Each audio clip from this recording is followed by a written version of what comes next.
Good evening, everybody. It is Monday, November 24th, 6:30 p.m. This is the regularly scheduled meeting for Norton Conservation Commission, and it is a hybrid meeting with the in-person taking place in the Winnicott room at Town Hall, and the remote is on Zoom. Participants tonight so far are myself, Julian Kadish, Joe Carvalho, Dan Pearson, Courtney Miller, and I think I got everybody. And we have John Thomas and Megan Hara. Lisa just joined. Okay, so we also have Lisa Carosa, Vice Chair. First item on the agenda is minutes of November 10th. I didn't have any comments on the minutes. Anybody else find anything that needs to be corrected or added? Yes, just a very minor thing. For files 250-1191 and 1192, there are some elevations, and we all know what they mean when it says the plans currently show 103, for example, or elevation 103.07, but you might just indicate one way or the other that those are feet. Okay, I can do that. 103 feet. I mean, as I say, we will all know what it means anyway, but just for the sake of... And you said that's 1192 and 1191? Correct, yes. Okay.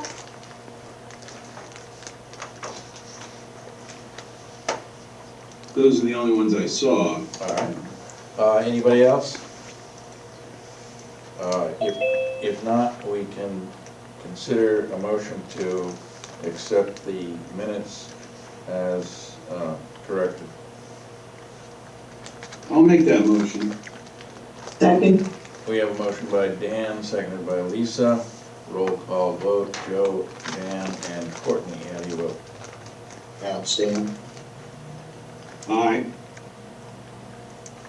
I didn't attend that meeting, so do I Oh, have... I think we don't have a quorum No, we don't.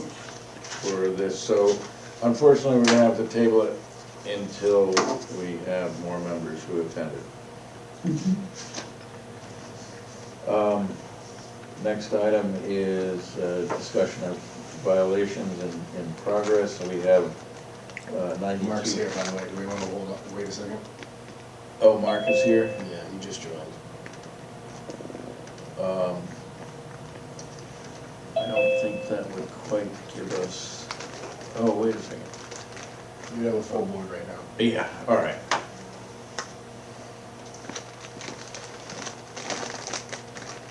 So, Mark, can you hear us? I can hear you. Sorry, I'm having some technical issues on my side, but I'm here. We just discussed the minutes of November 10th. Did you have any comments or additions or corrections? No corrections. You are the fourth vote for that particular item. So we did have some minor corrections of elevations, having added the dimensions of feet in a couple of spots. But other than that, they were, motion was made by Dan and seconded by Lisa to approve the minutes as corrected. Would you be willing to vote on that? Yep, I vote aye to approve. All right, so going back to that original motion, Dan and Lisa, how do you vote? Aye. Aye. And I'll vote aye, and then we'll record Courtney and Joe as abstentions since they weren't at that meeting. All right, so back to the item on the table, which is 92 East Main Street. The status of that? Yeah, so Brad Holmes is here tonight. I'm gonna let him, speak on behalf of the status update for 92 East Main Street. Brad, you're on. Well, thank you, members of the commission. Brad Holmes with ECR. On the call this evening is Joe Correnti, property owner of 92 East Main Street. If the commission remembers, in 2024, there was an enforcement order for the placement of asphalt millings in the rear area of the property. We prepared a restoration proposal to address the work, the unpermitted work that was in the riverfront and just outside just in a little of the buffer, but within the 200-foot riverfront area. Last fall, the work was completed, the restoration work. We took a look in the spring and it was somewhat sparse from the last fall seeding. Mr. Correnti did spot reseeding through the growing season and hand watered. And the restoration area is now stabilized with loam and seed. So that was what the proposal called out. And there is and will be for some time Japanese knotweed in and around the area. Mr. Correnti and his crew have been maintaining that and with ongoing cutting within and near the restoration area. So we just wanted to give the commission an update that that work was completed and has been addressed with stabilization to complete the restoration proposal. Hopefully we can close the chapter on this, and at some point in the future, if Mr. Correnti plans to do a future project, we'll be preparing and submitting a new notice of intent. So with that, I'll bring it back to you. All right. I don't know, let me address a question to John. It might be reasonable to wait through the winter and see how the seeding grows in the spring. Is that something? I mean, that's definitely an option. I mean, I think the way that we were taking this was that this was going to be a friendly enforcement order. So, you know, I guess if the commission and applicant are willing to, you know, wait until next spring on that, I mean, that's something, but I know that Mr. Correnti may want to do additional work out there, so I'll leave it up to his team, Brad and Mr. Correnti, to speak whether they want this released now or whether this is something that you'd be willing to wait till next spring to actually make sure that it actually fulfills the 2-year monitoring. I'll let Joe speak, but you know, as far as holding us up to prepare and submit a notice of intent, I don't think that's the case. We could always come to the commission with a notice of intent for future work. You know, waiting through the winter and coming back with an update in the spring is certainly not a problem on my end. But I'll ask Joe to chime in since he's on call as well. Good evening. Thank you, Brad. As far as the growing season, you know, we had limitations on water use and some other issues. And when we spot seeded, we were able to get a pretty good growth to the point where we were able to mow it back a couple of times. I think Brad might have had some pictures of that as well. We do have really good growth and some firm rooting there. So I'll leave it up to the commission, but and Brad's recommendation, feel free to, I'm free to, you know, go along with anything that the commission sees fit. Yeah, for me, it's 6 one, half dozen the other. How about other commission members? Do they have a strong feeling one way or the other? I think as long as they, met their obligation and the site is stable, I don't see a reason to hold it up. All right, I guess if that's the case, we can, we need a motion to release Yes. the enforcement. We need a motion. So we can entertain a motion to release the enforcement order on 92 East Main Street. So moved. Second? Motion by Lisa, seconded by Mark. Joe and Dan, how do you vote? Aye. And Courtney, Mark, and Lisa, how do you vote? Aye. Aye. Aye. And I'll throw in an aye, so the motion carries. Thank you, guys. Thank you very all. much. All right, I'll have Good that, I'll have that Good drafted evening. up and sent over to you guys, okay? All right, Thank you John, very much, John. You're welcome. Thanks for your help on this project. Mhm. Next item on the agenda is 181 West Main Street, a violation in process. Do we have a representative for that project? Or is there significant progress? I'll Hello, let- my name is Sophia Sale, and I'm a wetland scientist with Goddard Consulting. I'm representing the property owner, Hitesh Patel, for the violation notice. Would I be able to share my screen through the chair? You're all set, Sophie. Okay.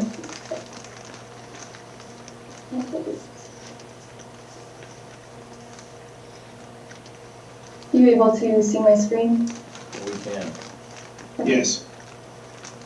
So just to provide an update, so we visited the site last Thursday, November 20th. We delineated the resource areas on site.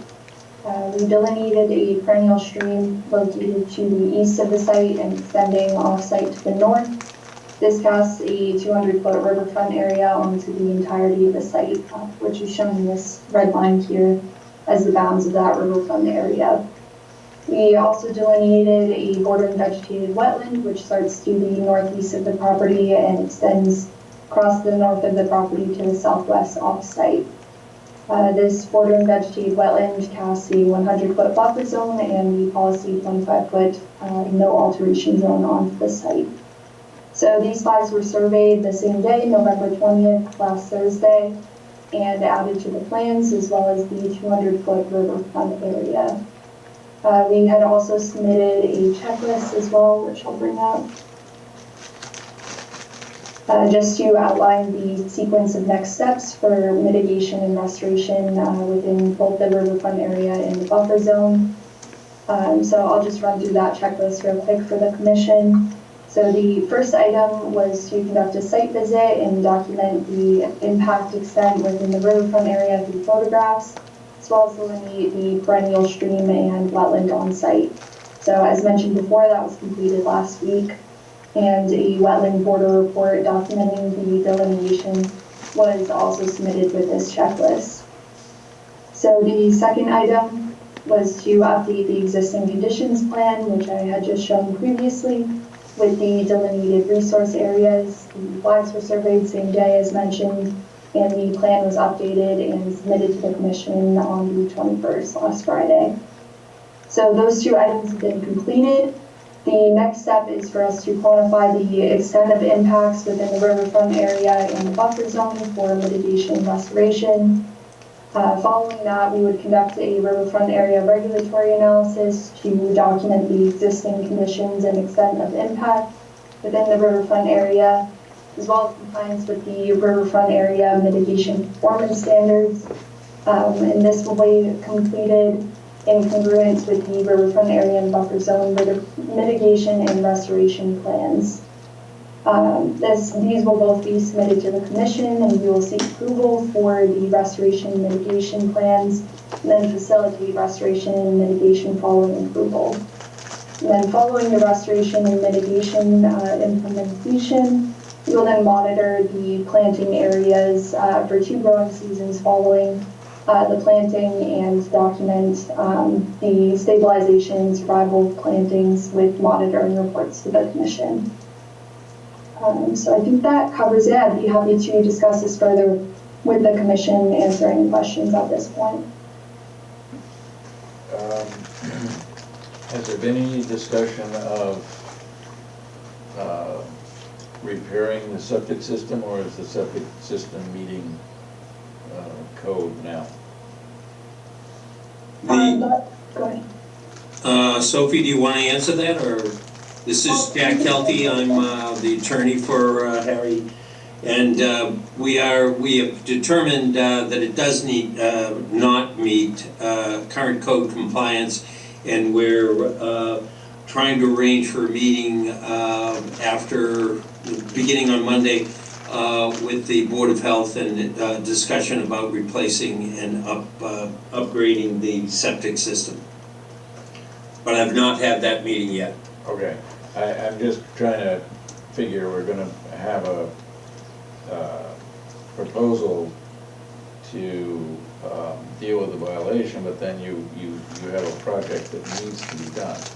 So, I don't know if it's feasible to wrap things together or not, but. I think that if we are to upgrade our system, we would be making a separate and distinct filing. At the current time, we're trying to address, with Sophie and Goddard Consulting, we're trying to address the violation, and then we'll file a notice of intent for the construction of a septic system. All right. I believe that would be the probably best way to approach this. Would you agree, Sophie?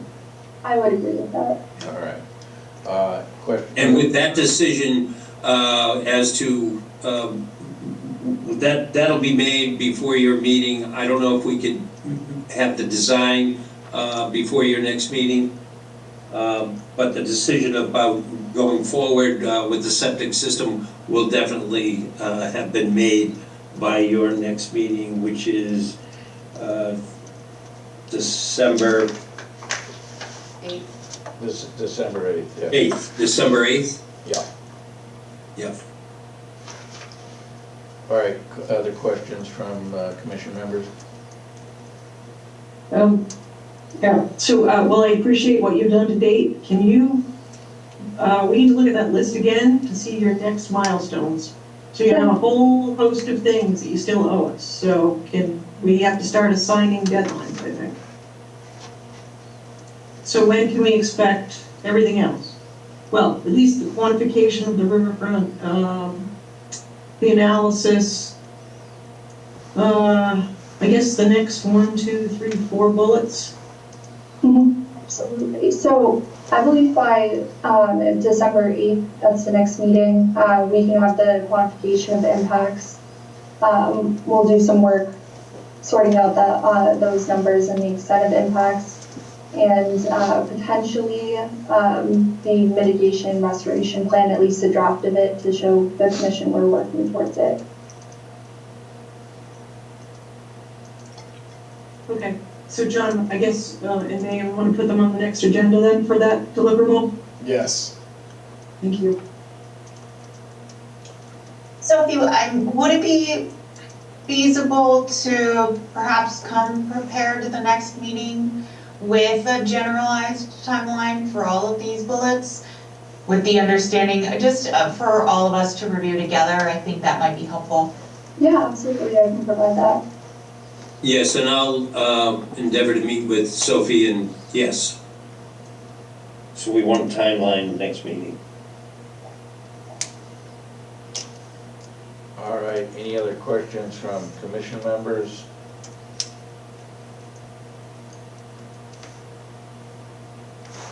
All right, so we'll expect your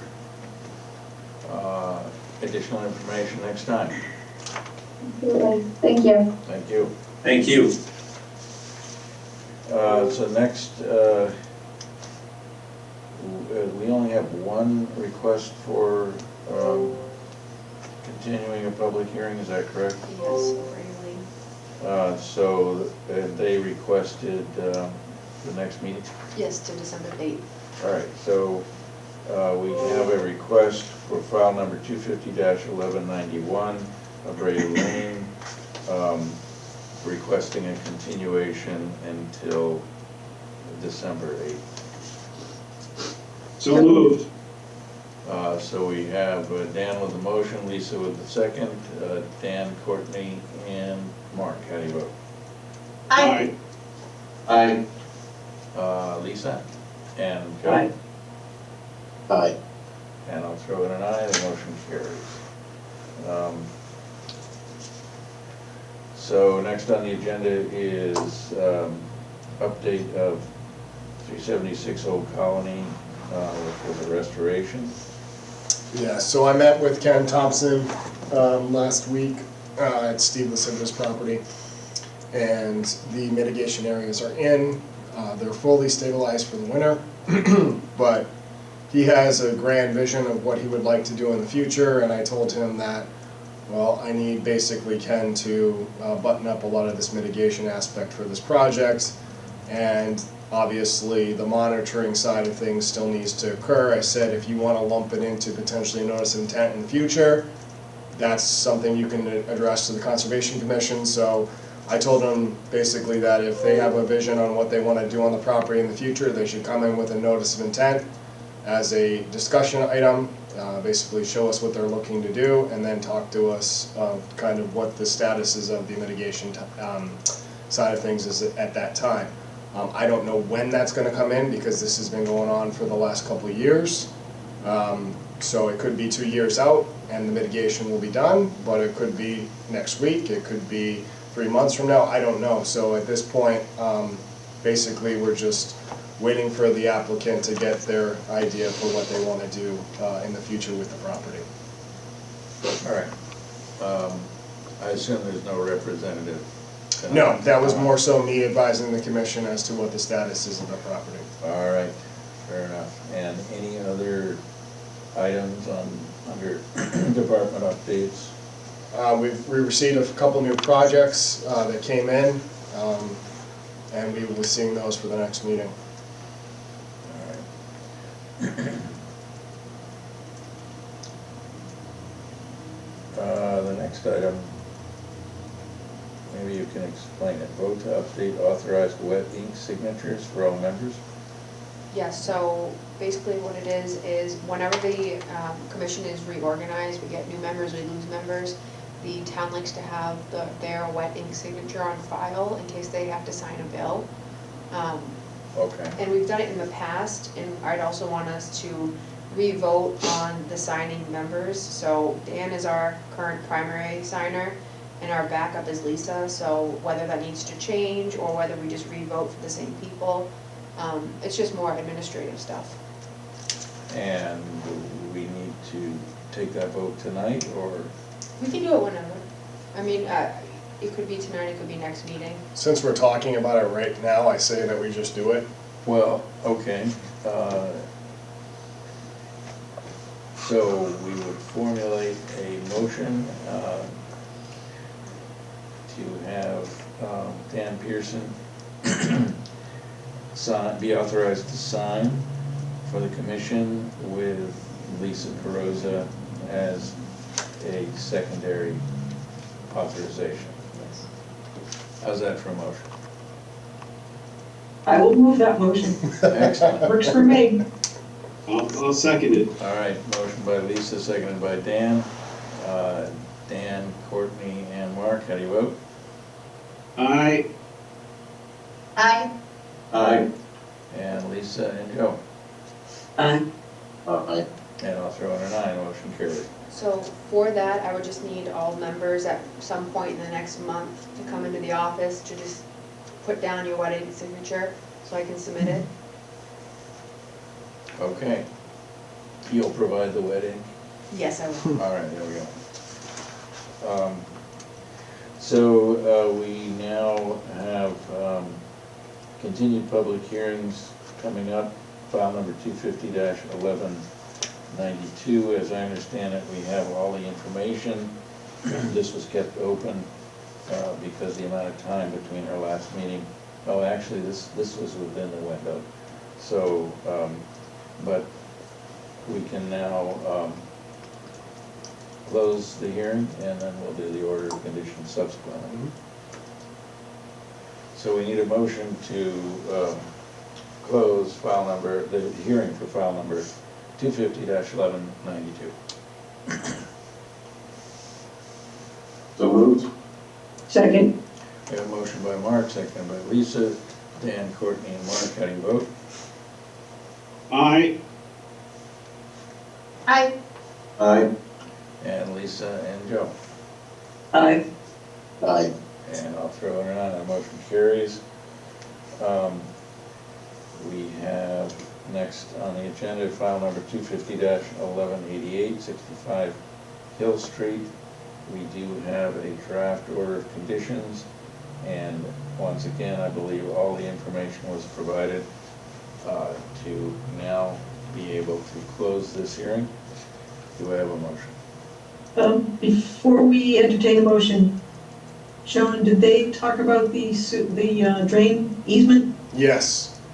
There was a revision to the plan that they submitted, and it was also a condition that's in the draft order, which I basically requested that they put together.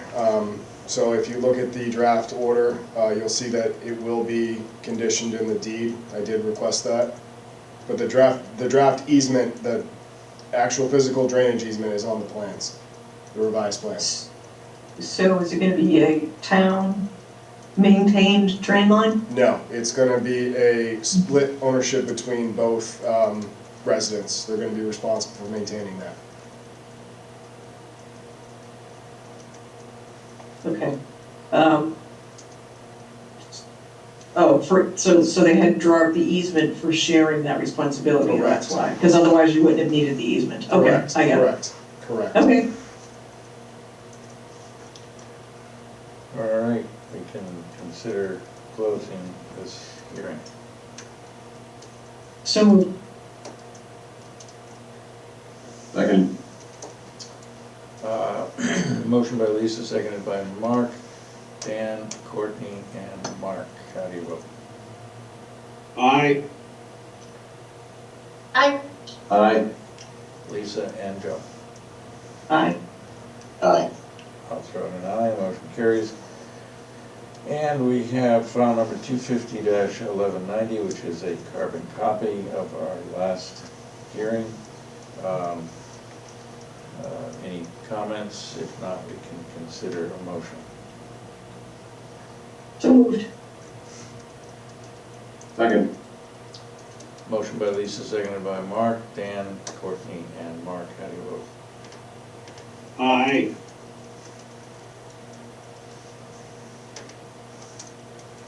Aye.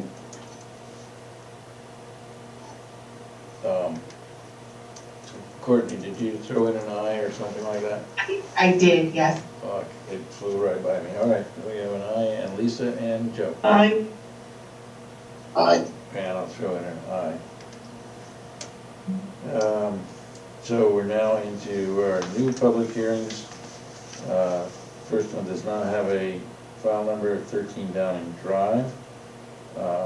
Relatively small project. Do we have a representative of the applicant? Good evening, Craig Sigadowski, Rim Engineering. Representing. You probably can share screens, Craig. Is that on your screen? It's coming, there it is. Okay. So 13 Downing Drive, the owner is Christie, Donald and, Sorry, Craig, can you just speak up a little? hold on 1 second. Sure. The Freemans, Craig, the Freemans. So representing Donald and Kristen Freeman, 13 Downing Drive. They purchased the lot in 2021, and the backyard was as it is today, with the existing patio, fire pit sitting on it. And here, and some concrete pads in the backyard with a driveway that comes down from Downing Drive to the rear of the property. We have a bordering vegetated wetlands along the back of the lot that we flagged up. There's also a 100-year floodplain in here, elevation 74, but we found the wetlands to be around 76. So we're not working in the floodplain. And they would like to put in this in-ground pool with a stamped concrete patio. It's about 1,590 square feet of additional impervious. Minimal grading, the yard is at 86 here, and we'll just step it up to 87 around the pool. Water will flow at 1/4 inch per foot across the patio. Small connecting to the walkway that already exists behind the house, connecting to the driveway and the existing deck and patio area. So there'll be a small retaining wall along the back of the pool to the land behind is a little bit higher, be around 90 and a half at that point. So about a 2.5 foot retaining wall. So we are calling, they already have a fence that encompasses the rear yard, and the rest is woodland. So there will be no clearing of trees or additional clearing in order to put the pool in. So we are calling for conservation signs to be placed around the 25 foot. We are working at, the limit of work is at 25.4 feet and the patio being at 33.2. I mean, I'm sorry, yeah, should be the patio is around 30 feet, with the pool at 33.2. That is what they're looking to do. If you have any questions on that or comments. So Craig, I just need a little bit of clarification. There is or is not a pool there now? There is not a pool. Okay, so it's not really a replacement then? It's Not, know that in what was published, but that wasn't, the intent is to, yeah, there is no pool there today. okay, Just so, as the patio. all right. Any questions from members of the commission? I just had a quick one. Says existing fence, see note. What does the note say? Yeah, I assume you're gonna access this from the driveway side. Yes, access for the construction would be from the driveway. The note about the pool fence is that if the fence is not 48 inches tall, with opening gates, self-closing, self-latching, then it has to be replaced to meet pool code. Okay. Thank you. Well, So I'm assuming the pool is gonna go significantly into the groundwater, into the water table, is that correct? I believe it's a 6-foot deep pool at the deep end. So if groundwater is at the wetlands level at 78, pool's at 87. At 80, a little bit higher than the wetland, assuming that's around where groundwater will be. The pool installer is gonna do some test pits. They're gonna do some exploratory testing to see what groundwater levels are. And, you know, they're gonna take a look to see if they can get the pool in it at that elevation that they're proposing it.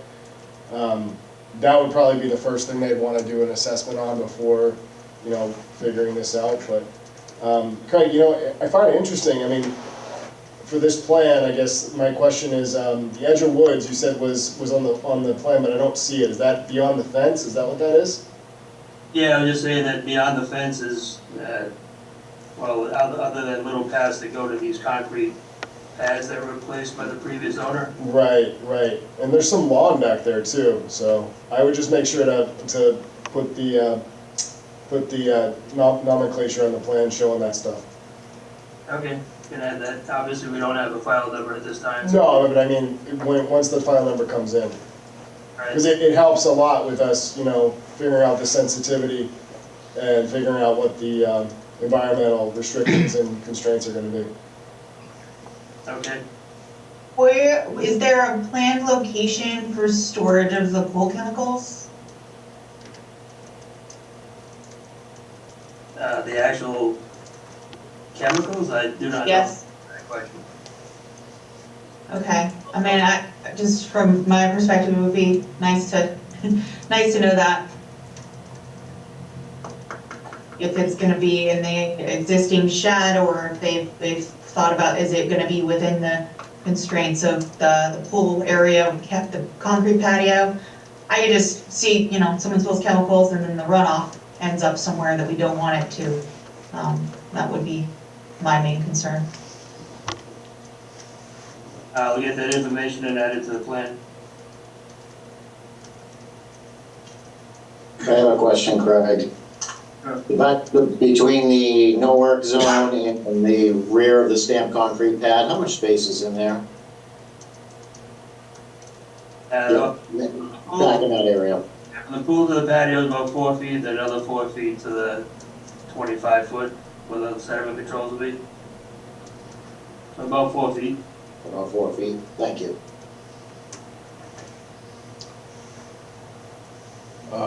If there are no further questions from the commission, we can open it up to questions from anybody in the meeting. You can do that a couple ways. You can go to the, I guess it's the reactions button.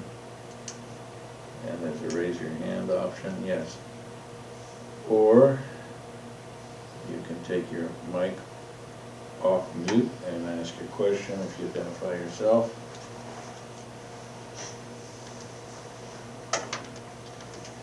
So we don't have a number, so we will have to continue it, and we do want that additional information about the storage of the pool chemicals.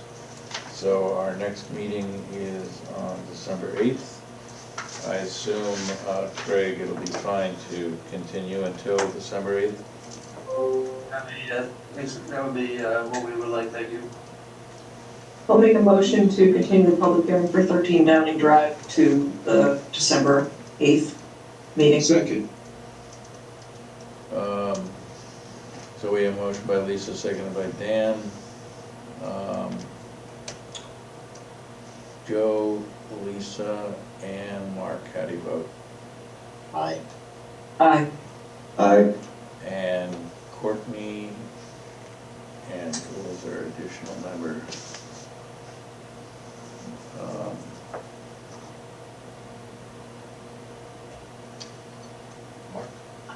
Did you get Dan? I think we got, well, who I meant, did I get you, Mark? Yes. All right, and Dan? And we have a check mark with Dan. The only one we're missing is Courtney. I didn't hear her vote. Yay. Okay, and I'll throw in an aye. So the motion carries. This hearing is continued until December 8th. And our next hearing also does not have a file number. It is for 378 Old Colony Road concerning a repair of a septic system. Do we have a representative of the applicant? Good evening, Mark Mariano with Oak Hill Engineering, 368 Fairview Ave, Rehoboth, Mass. I'm representing Elevator Properties for a septic replacement within 100 feet of a vegetated wetlands and in a endangered species zone at 378 Old Colony Road. So Mark, if you could just enlarge that a little bit, it's... Sure, yeah, I'll be zooming in. Thank you. So this property, this building was built late 40s, early 50s, and currently serviced by a cesspool, which is no longer compliant. The property itself is surrounded by wetlands, vegetated wetlands. The 100-foot buffer extends all the way to the property line, so the entire property is found within jurisdictional area. So this area is also found within a priority habitat zone. We're still waiting for a letter from NESHAP, which we're about 3 weeks in. So hopefully seeing something next week, and we'll have it for the next meeting. There's really only a certain number of positions we can put this septic on the site. The current cesspool is found in the rear here. And what we're doing is putting in a septic tank, pump chamber, and pumping up to a stone and pipe field found between these two buildings. It was kind of the only area on site. Well, first off, a couple factors. One, we kept it outside the 50-foot buffer per Title V requirements. Two, this was virgin material. Most of the rest of the site is historical fill. So it kind of nestled it into this one area of the property. A couple other things that are going on in the site. John and I had met before I submitted because I wanted to go over all the stuff that we were finding on site to make sure everything was incorporated and have a brief discussion. So we have some steel in the back of the property, which can be hand removed. There's a historical car right here that can be removed. There's an old box right here that can be removed, all this stuff found within the 25-foot buffer. There's some steel that can be hand removed and found in this area. Then there's this container box. It's like an old container box, it's like a 20 by 8 metal box. There's some old staging and steel found inside of it, but it's found within jurisdictional area. So what we're telling them to do in this case is to remove all the steel by hand. The box is in very poor condition, so the best way to remove this is to cut it up in place and remove it. And then following the removal, to have it reseeded within the delineated area of the wetland mix by New England Products, New England Wetland Plants. But the entire site will be have sedimentation controls found around it. We have it found here, and then at the top of the wall, we also did establish it there. A lot of this stuff found here in the rear is going to have to be cleaned up by hand. And obviously in this area, this will be where the septic's being put in. We did have good materials as far as perk testing. It was gravel. Water table was found at 5 feet, but in the location that we were perking was kind of a perched area. It was kind of a mounted area, so that's why we still needed a pump. All right, you ready for questions?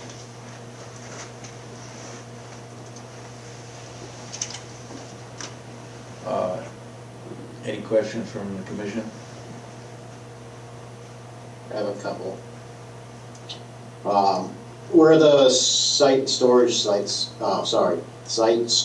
areas on site? Or is everything being done out of a truck or? Are you talking about on-site stockpiling? On-site stockpiling of materials, yeah. Yeah, so most of this will have to be trucked in and trucked out. But if there were to be an area of stocking, I would assume it would be put right here behind it, inside the sedimentation control areas. There's not a lot, but they're kind of cutting down like a hump, and then they may need a little bit of Title V sand, but most of it is stone that has to be double washed and brought in, and then they'll pick it up out of the truck. As far as the most stockpiling, you probably see it when they put the tanks in. So they'll can put it in the drive, because this is just a stone, a crushed stone driveway. They're going to be rolling this up too, so they can put stuff on there as well. And will that be brought back into gravel, or is that being impervious surface once complete? So right now, I say gravel, but it's actually like crushed stone. But yeah, that surface will likely remain. The tank itself right here is an H20 tank. So they'll just put another layer of crushed stone on top. And no barking or anything on top of tank or? Well, they can bark on this one. This one will be H20. That's, okay, sorry, H20. All right, thank you.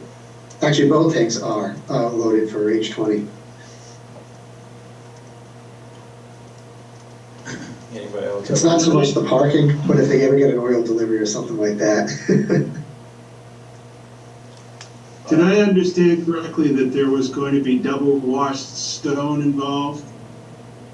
And Yeah, so when they for the septic system, the stone that they use in the field, they wash that at the facility. They don't do that on site.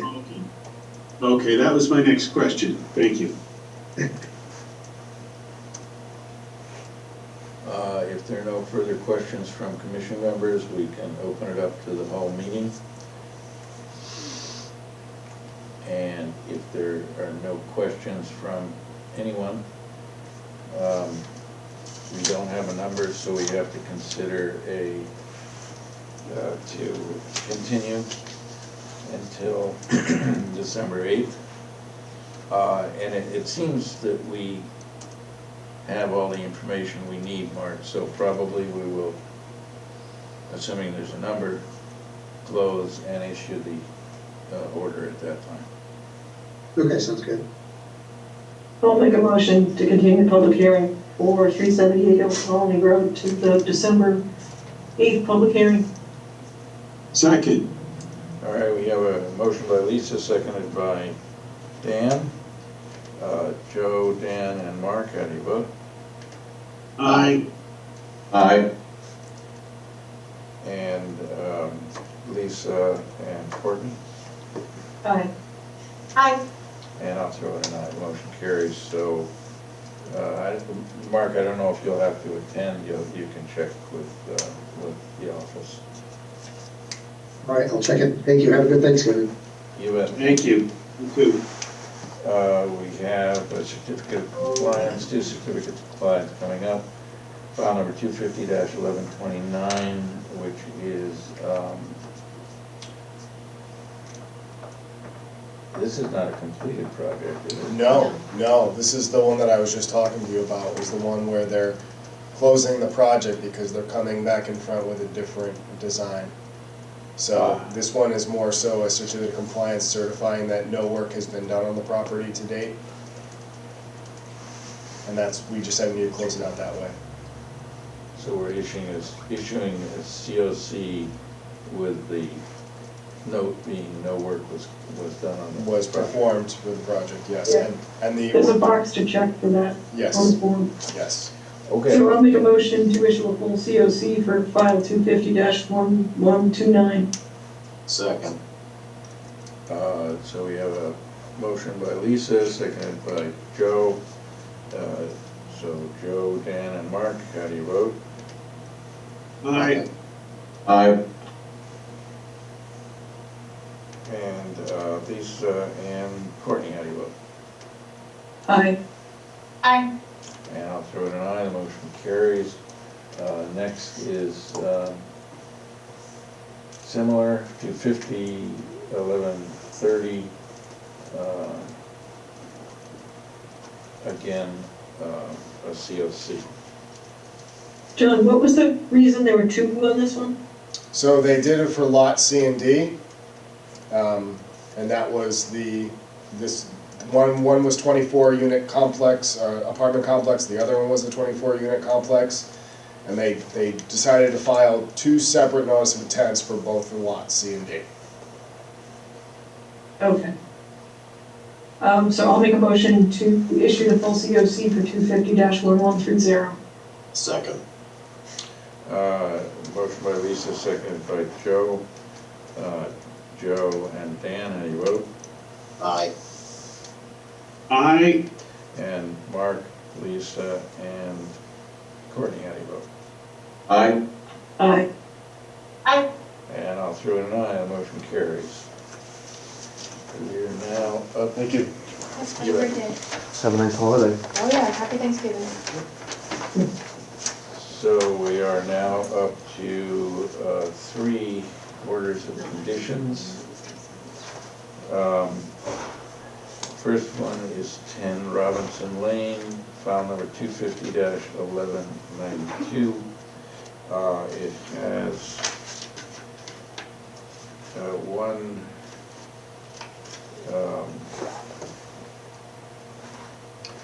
so I'm not sure why this is highlighted in yellow, because all of these are unique, right? All the findings are unique. The one in yellow on the first page? Yeah. Because it's explaining what the project is about. That's going to change for every project. Right. So I want to make sure that you guys look at it, because it's not a template. It's basically, because I make mistakes. I'm not going to say that I don't make mistakes. I just want to make sure that you guys are okay with it being issued by the Conservation Commission the way it's written. So. All right, and then everything else appears to be the same as what we usually issue. There's no unique stuff elsewhere. Yeah, this is the template that I use for all single family and duplex projects. So any questions on the submitted draft? If not, we can consider a motion to accept the draft as submitted. Motion? Second. We have a motion by Courtney, seconded by Lisa. So Courtney, Mark, and Lisa, how do you vote? Aye. Aye. Aye. And Dan and Joe? Aye. Aye. And I'll throw in an aye, the motion carries. And then we have a pair, 63 and 65 Hill Street. Their unique components, I believe, are identical in each.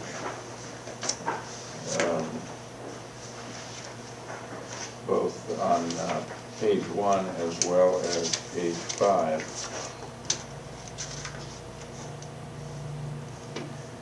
So I don't know if we want to do these separately or... We'll have to do them All right, separately, yeah. so any comments on either one? They're both identical. I think they're both identical. They're identical. They should both talk about the drainage easement because they're both gonna share responsibility for it. Yeah. Questions about the draft?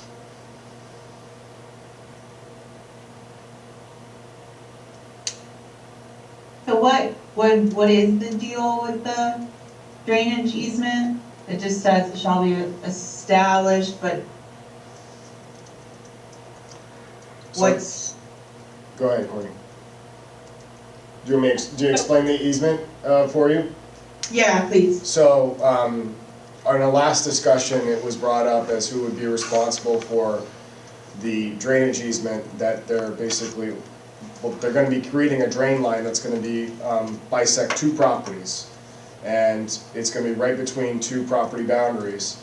And the question is that, you know, obviously a culvert that's coming off a major roadway is not under my jurisdiction nor the Conservation Commission's, it's usually the highway departments. So I had a discussion with the highway superintendent, and he said that, well, it's basically, you know, it should be their responsibility if they're gonna modify it and change the culvert drainage for the purpose to conform to their design, then they should be responsible for managing the stormwater that comes alongside that. So in order to do that, one of the options would be to have and develop a drainage easement for which both shared ownerships for 65 and 63 would share that responsibility for managing that drainage easement and have shared custody and responsibility for that drain line. You see, this is kind of unusual because there's a culvert between the two properties that crosses the street. And what their proposal is to put a drainage pipe that extends that drainage of the culvert, what was it, about 50 feet or? Yeah, about that, plus or A minus. significant distance, so, and they want to do that to give themselves a better yard, which is an unusual proposal. So the highway department doesn't necessarily want to be responsible for that change, or that pipe that could become obstructed. And because it's simply for their design. Benefit. Yeah, and well, they also don't want the liability for it either, trespassing on private property. That is one of the things that we stress here in town is, you know, we will not go manage culverts or any drain lines on private property. You know, access onto someone else's private property is frowned upon. You know, we need to make sure we get assurances because it just opens the door for legal aspects afterwards, and we don't want that to be a burden for the town. So to kind of get ahead of the curve here, this was kind of one of the, I guess, caveats that we suggested was that this would be an alternative that could, you know, a win-win for everybody, basically, that we don't have to worry about it, and the town is not going to have to get tasked with doing any more additional work, you know, for fixing any sort of culverts which may have not been thought about and, I guess, you know, figured out from the get-go. So this was more a preemptive approach. That's what this was. John, do you have the plan you can share with us? I have a couple of comments to clarify. I mean, I work with attorneys all day, to just clarify this statement, number 4. Sure, let me just see if I can pull it up. So, you know, we're saying that they'll be responsible for the management of the culverted outlet drainage system. I don't know if the average homeowner knows what the heck that means, so we're gonna be very explicit here. and I need to see where it ties in. It doesn't tie into the street, right? So in other words, I need to see the limits for which they're gonna be responsible. Does it go into the public way, or is it just on the properties, and kind of need to see a plan?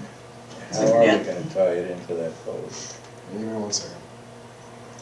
Because I can see if that pipe gets obstructed and they just have a small opening, that it's first gonna flood all over the place.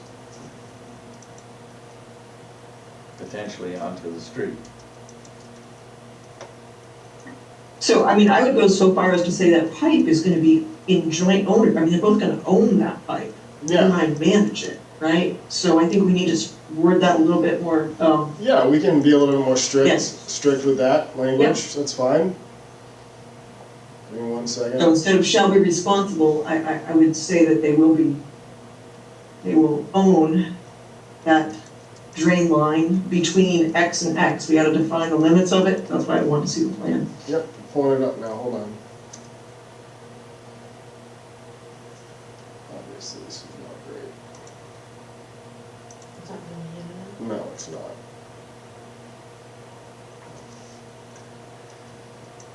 I'm trying to share it, but it's not gonna be great.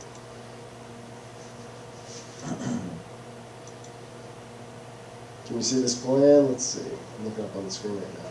Okay. Yeah. So, even though it's gonna be in its entirety on whatever number this is, yeah, 63. Yeah, can you able to blow that up a little bit? Not really that well.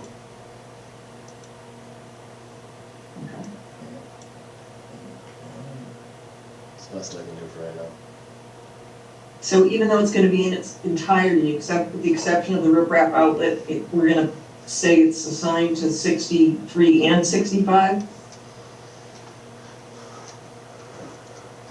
Well, I guess. I'm just wondering. Yeah, I guess the question is, like, here's where it becomes, kind of a issue, right? Is that, let's say there's an obstruction at the outlet, right, where it crosses under the roadway, right? Well, okay, who becomes responsible for that one? Okay, it's 63. But then let's say there is some issues that are on 65 over here that are causing an issue. It's not this landowner's issue anymore. It becomes this person's issue. So that's where I'm saying that it has to be joint ownership regardless of this whole system, because it's basically accommodating the design of this house, but it's also relieving it onto the other person's property at some point. So my question becomes is that, how far do you want to take it with joint ownership responsibilities? You want to say 90% of it's going to be on, 63 Hill Street, which is kind of what we have right here, and the other 10% is on the other landowner? That's not for me to decide. That's for them to figure it out. Basically, what I'm saying is they need to figure out the details, or the owner of the property needs to figure out the details as to what's fair and equivocal for, making this, I don't know, an acceptable use for making this happen. So do we know the size of this pipe? My understanding was this was, it's a 20-foot wide drainage easement, and the pipe size was on the plan. It was a 12-inch HDPE pipe. Okay. So when we pick it up in the street, John, is that on town property? Whose property is that on? So that comes manhole? so this comes from a private developer's property on across the street. So there's a culvert which flows underneath the street here, and it comes from a private developer's property on the other side. And it's also a 12-inch culvert? This one over here, I don't remember what the size dimensions of the it are over here. I presume it's probably the same to match the existing diameter, but I think it's a metal pipe, if I'm not mistaken, that goes underneath the street. So does the town retain ownership of the pipe under the street? The town is responsible for the pipe, which is within the confinements of the street. The right of way, the street right of way, so that's why we have to make it explicit. Which would be a little more descriptive to say that the homeowners of both properties are gonna be responsible, joint ownership, however you wanna say that, We should have had their attorney write this up, and by the way, because that's what usually happens. Well, that's typically what does Concom happen. doesn't write a description, a legal description for an order of conditions. But, so we have to be descriptive to say that it will start at the property line at, is that 63? The property line at 63, it's a 12-inch, RCP located on 63. It shall be, anyway, I think we have to just reword this though. So, and I think we have to put 12-inch drain line on here, right? Okay. So the landowners of 63 and 65 Hill Street shall have joint ownership, I guess, of the 12-inch RC, is it HDPE? HDPE, yes. HDPE from the property line of 63 at Hill Street to wherever it goes in the back, to the outlet, to the riprap outlet on 65. And then drainage easement. So the question is, we can ask them, some attorney's gonna have to come up with this legal instrument, which is Yes. the agreement. Correct. So I think we need to ask them for that prior to the closeout, right? We are going to have proof of an easement being recorded at the registry of deeds. Which is in there, yes. Okay, It's in So- the conditions. okay. So I just think we need to just tweak number 4 just a bit so that the average homeowner knows what this means. So again, the landowners will own, right? Right. Will own a 12-inch HDPE drain line. Can do drainage, so I would turn this around. I would not say the town of Norton is not the landowner. I would strike that and I would write the property owners of 63 and 65, Hill Street is this, Hill Street, will be responsible for upkeep, manage, replacement, repair, whatever it takes, right? For stormwater management.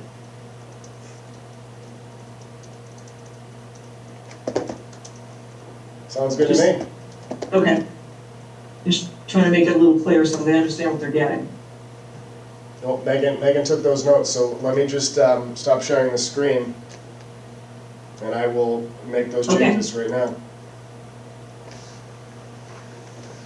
All right, so we have a condition prior to construction about the easement. Or where do we have that condition, John? I'm trying to find it right now, give me 1 second. Okay. You're talking about, Were they gonna owe us a legal description, a legal Yes. document well, that shows? it's on page 5, on Okay. post-construction, Okay. 37C. Provides. So I would not say deed language, I would say a copy of the easement, recorded easement.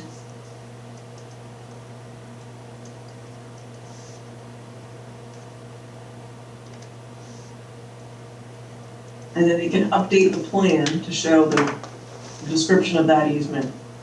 Somebody will actually, a surveyor will actually create the easement. Yeah. You know, write it up as an easement, and then we should get a plan showing that. So, I'm looking at the document that's the attachment A, special conditions to 63 Hill. And I just want to point out, it looks like the page numbers go like 2 of 2, 3 of 2, 4 of 2, 5 of 2. Yeah, that's probably That- a wrinkle in Formatting. Google Drive, because mine is, for whatever reason, also came off of Google Drive and it's numbered correctly. Okay, there.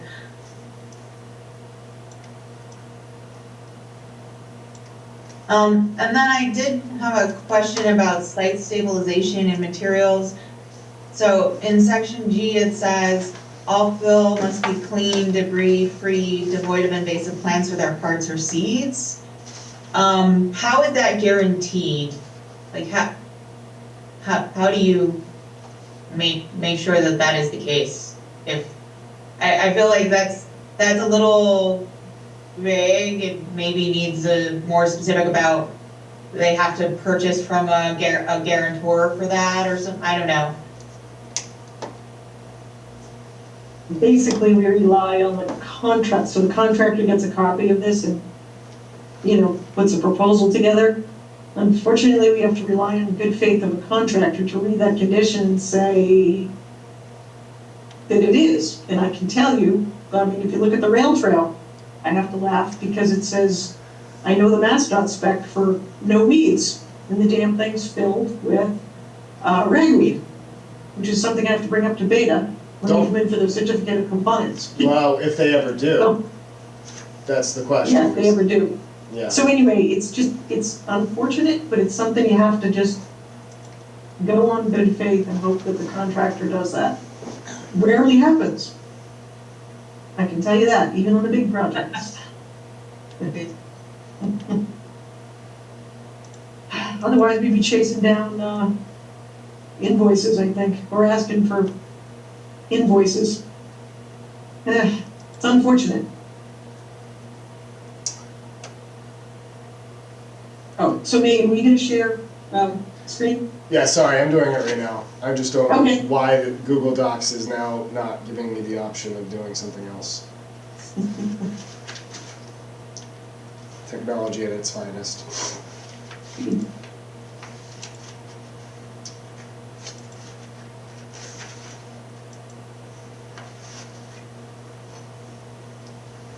So can everyone see that? Yeah. So. Yes. Lisa made a recommendation to change the language from provide the deed language to provide the recorded easement. I guess, what was the other section there? Number 4. Yep, number 4. Are we talking about starting at the property line at 63? Just see this. Yeah, this is gonna be part of the description. I'm just gonna strike all this. Let me see this one. It's not perfect. No, it's fine. I'll write it down.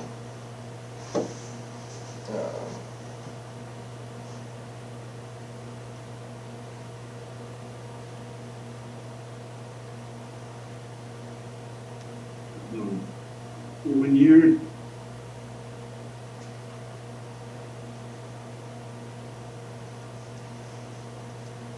I think we lost Dan.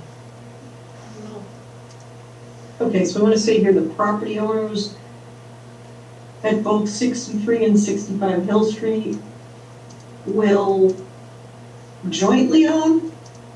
Sure, there's a legal term. Yeah, probably, but it's not our job to be legal here, right? Right. Will jointly own the 12-inch, and I would spell out high-density poly, because then I know, or HDPE, right? Will jointly own the 12-inch HDPE located between Hill Street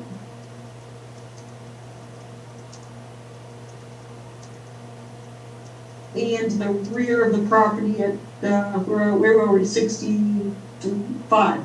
Was it 65 or 3? 63. 63. Would it be easier to say the inflow and outflow? I don't know which way, well, I know which way it's flowing, but God knows, what if it gets backed up? Well, how about, that's a good point, but I would say the designed outflow and inflow would be probably something, because it definitely has design to it, because that was one of the questions the highway superintendent asked was, how Right. will the pipe be pitched? So it definitely has a design pitch to it, so I think that actually is not a bad recommendation to put that on paper. Well, yeah, we should say they would be responsible for maintaining the flows, right? The flow of the pipe between the property line and the rear, or something like that, as part of, what their responsibilities are gonna be, right? So, so we already hit the drainage easement part, unless you wanna do that again, but No. I would say, okay. Both owners will be responsible for maintenance of the pipe, maintaining flow, repairing and or replacing as needed.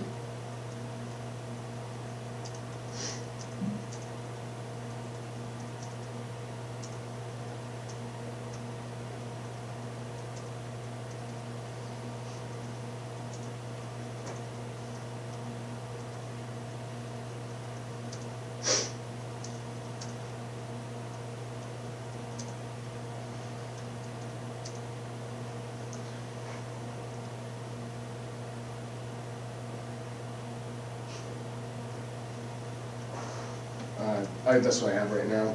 Owners will be responsible for repairs, replacement, and management for the design function of the pipe, the stormwater To pipe. maintain flow from Hill Street to the rear of the property.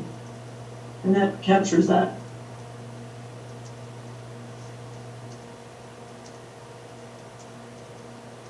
And you just might want to cross-reference it and say, also see,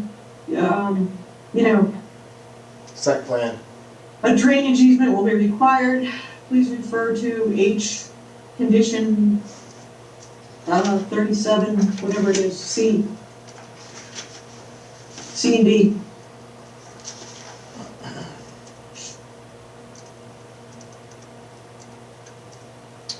What did I have? What number was it? C and D? Yeah, 37 C and D. Condition number 37C. Something along those lines. Yep. Okay.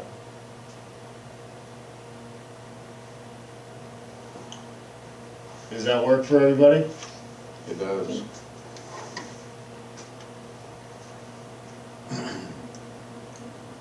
So all of these same changes will apply to our next order also? Yes.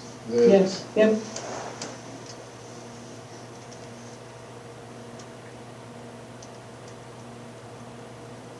All right. So I think we're set for considering a motion. Before you do, could you just go back to the last section where we paused? It's a little further down, the highlighted section. Yeah, it's a long way down. 37, is that what you meant? Stop. Yes. Okay, it's a small point, but there's the parenthetical statement by both landowners for 63 and 65 Hill Street. It should be, you should say something like, by landowners for both 63 and 65. What it technically says otherwise is that is that 63 and 65 each have two landowners at those addresses. Sorry, I apologize. Not an English major. That's all right. That's why I have technical editors at my disposal. I wish I could have the funds to have a technical editor. You can always Yeah. go with AI.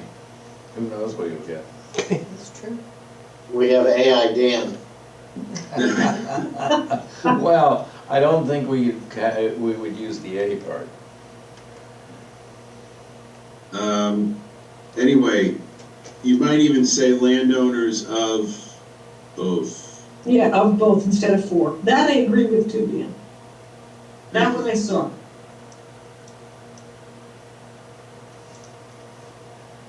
You're gonna be able to make heads or tails of this? Yes, that'll be fine.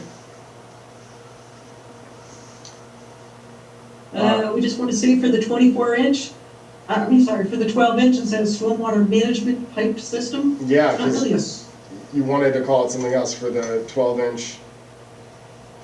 I was just yeah, about to comment on it. HDPE.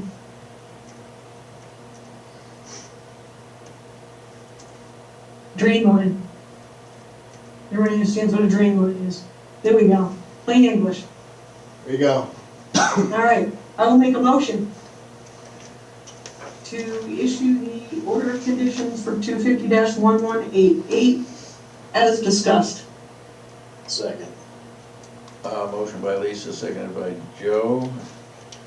So Joe and Dan, how do you vote?